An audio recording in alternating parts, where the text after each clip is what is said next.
Tom Woods Show, episode 863. Prepare to set fire to the index card of allowable opinion. Your daily dose of liberty education starts here. The Tom Woods Show. Hey everybody, if you love to read, and I know you do, I've got some excellent libertarian ebooks for you that are absolutely free and that will help you make the case more effectively. Check them out at tomsfreebooks.com. Hey everybody, Tom Woods here. Just a short little episode for you today. I should have done this last week, but I couldn't make it work. I had to get a few episodes done in advance because I had to go out of town, and you might be interested to know why. You remember maybe that in late 2016, I gave away a 2017 Kia Soul as the first prize in my Liberty Classroom affiliate contest. Well, Mike Church was the winner, and as you may know, Mike, formerly of Sirius XM Satellite Radio, has launched his own internet network, the Veritas Radio Network, and he used the car not for his own personal use, but to raise money for his new venture. And so he was also giving the car away, and on March 3rd, which was last week, he had a big event at a Kia dealership. I was up in Athens, Georgia. I drove over 7 hours to get there so that I could be with him when he finally gave the car away to the person who really would be the end user, who turned out to be a fellow named Kenneth Snyder. And it was a very exciting thing to do. Neither Mike nor I, neither one of us ever given a car away before. So it was fun, and I'm glad I did it, and Mike raised a lot of money, so everybody was happy. Great time.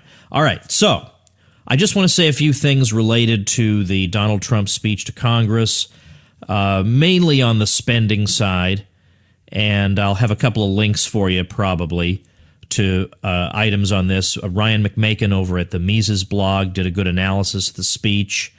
Remember that when we're talking about spending, we're not really talking about spending.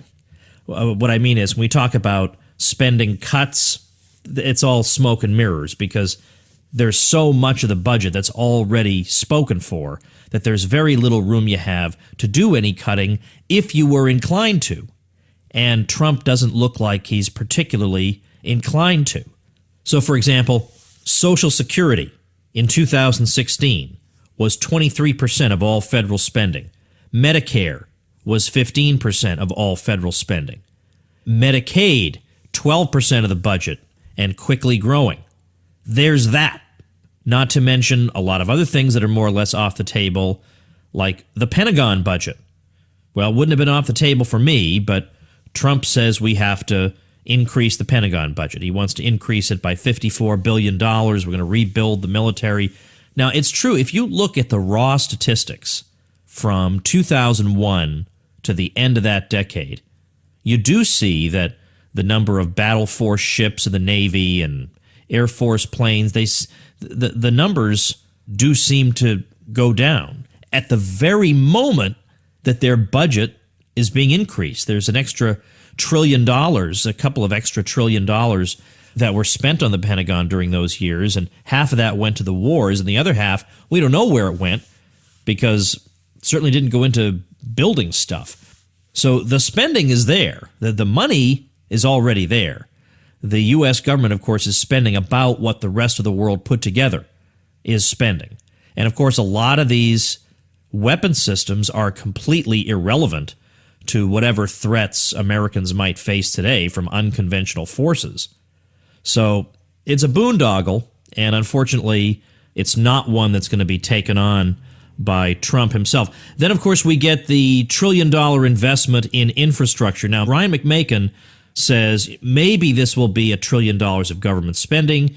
Maybe it'll be loan guarantees to private companies. Who knows? So we don't actually know that he's going to spend $1 trillion, but he's gone in for this whole the infrastructure is collapsing thing. So I'm going to link for you at tomwoods.com/863, the great article on infrastructure that I refer to often by David Stockman about our bridges are all falling down and stuff like that. And he points out that really the bridges are not falling down, that when we look at the structural integrity of America's bridges, by and large, the ones that could use some work are like these little covered bridges, half the time don't even have wheeled vehicles going over them, in these these sleepy little towns here and there. They're not. It's not like the bridge connecting you from one part of a major city to another is on the verge of disintegrating into dust at any moment. It's not. That's not by and large what it is.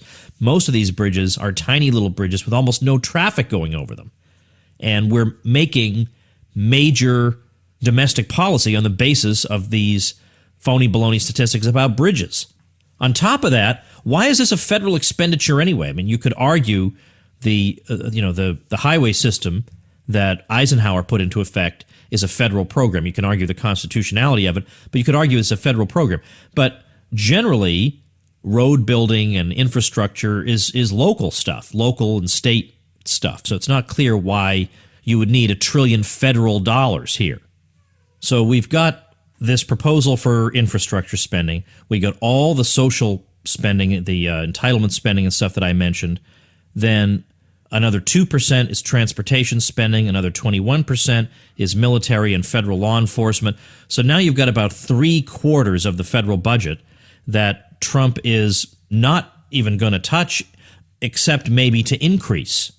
Now, elsewhere in the speech, Trump says dying industries will come roaring back to life. This is presumably because he's going to make sure that trade is taking place on a more level playing field. Well, when you hear that kind of thing and you're at a loss as to how to respond, let me give you a good example, and I'll link to this also at tomwoods.com/863. This is something out of Walter Williams, who's been a guest on the show a couple times, one of the great free market guys out there. And Walter Williams recalls that President Barack Obama, in his 2012 State of the Union, boasted, and these are Obama's words, that, quote, over 1,000 Americans are working today because we stopped a surge in Chinese tires. Yay, and everybody cheers, right? All right, well, let's dig through that a little bit more deeply. It turns out that those trade restrictions that Obama was celebrating forced Americans to pay $1.1 billion in higher prices for tires. So that means, all right, 1,200 jobs are saved in the U.S. tire industry. But do the math. That means the cost per job saved was at least $900,000 in that year. $900,000 per job saved. Now, according to the Bureau of Labor Statistics, the average annual salary of tire builders in 2011 was about $40,000. So then Williams asks, in whose pockets did most of the $1.1 billion that Americans paid in higher prices go? It certainly didn't reach tire workers in the form of higher wages. Well, it turns out that fewer than 5% of the consumer costs per job saved, according to the Peterson Institute, reached the pockets of American workers. So, and not to mention that people have to pay more for tires, and now they have less money to spend on other things, and anybody who needs tires for various things is going to be at a disadvantage. All the, that is to say, other companies that need tires are going to be at a disadvantage. Let's leave all that aside. Where did the extra money go?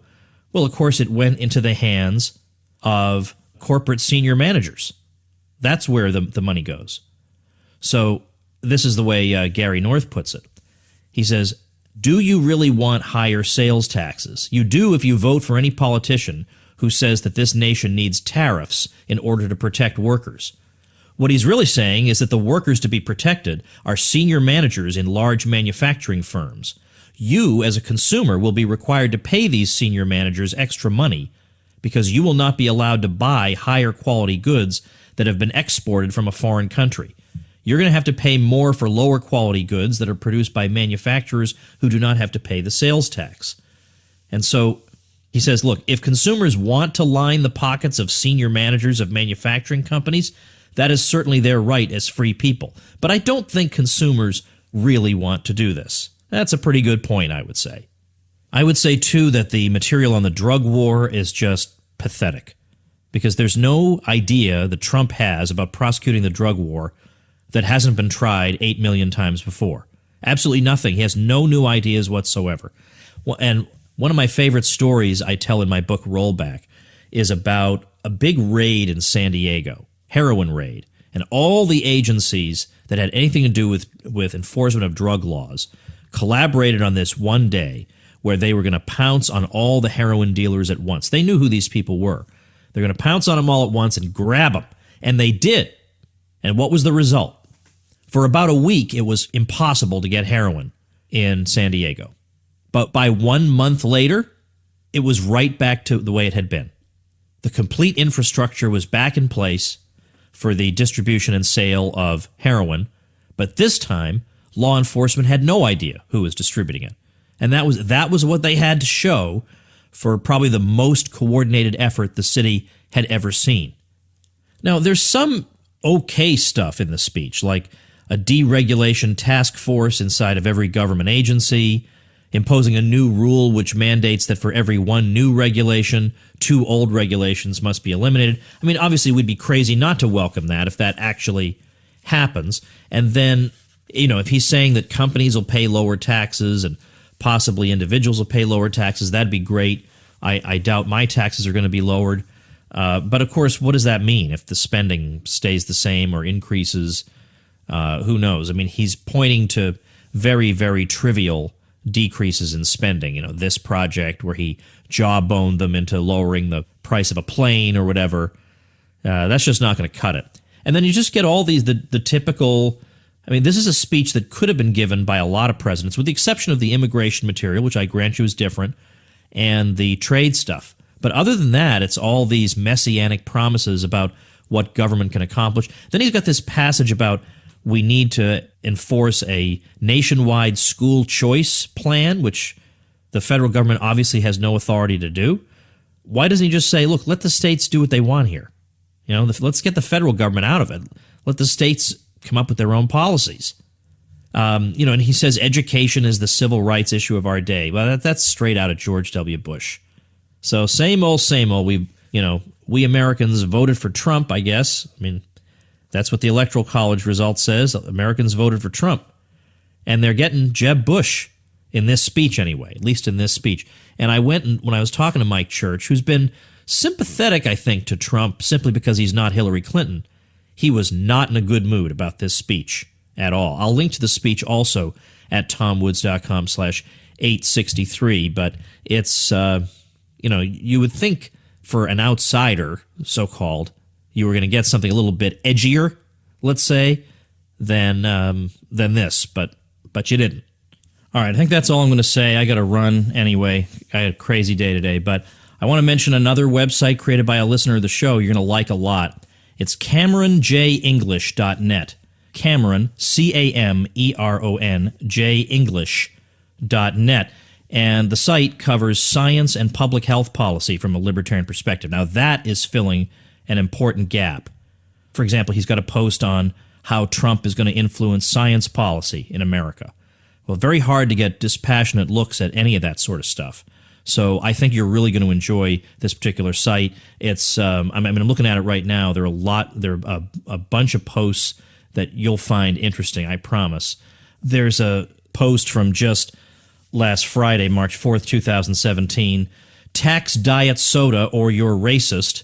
The Seattle Times is arguing that if you tax only sugary soda, well, minorities consume more sugary sodas than white and Asian people, so we should levy an equitable tax on diet sodas so that everybody's paying the tax, even though the point of the tax would be to try to get people not to consume sugar. I'm not here to argue the merits of diet soda, just the merits of idiotic arguments about racism being everywhere.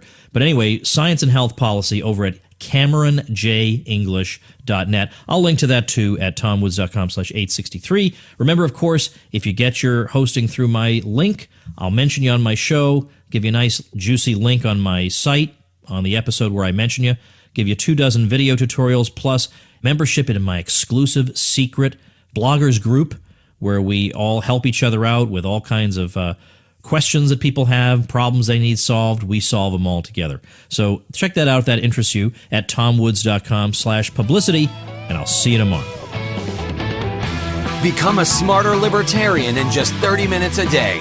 Visit tomwoods.com to subscribe to the show for free, and we'll see you next time.